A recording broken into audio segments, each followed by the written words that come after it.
শুনক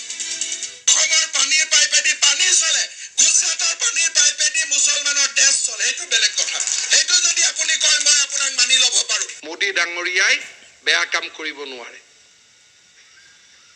যিজন মানুহক ভাৰতক বিশ্বগুৰুৰ আসনত লৈ গৈছে সেই নৰেন্দ্ৰ মোদীয়ে অসমৰ বিৰুদ্ধে কাম কৰিব নোৱাৰে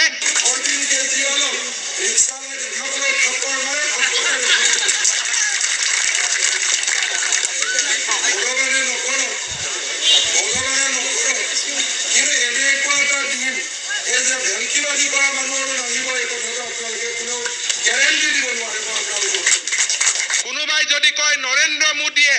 ভাৰতৰ বিৰুদ্ধে কৰিব পাৰে নৰেন্দ্ৰ মোদী অসমৰ বিৰুদ্ধে কৰিব পাৰে তেতিয়ালে মই তেওঁলোকক কম যে নৰেন্দ্ৰ মোদী ডাঙৰীয়াই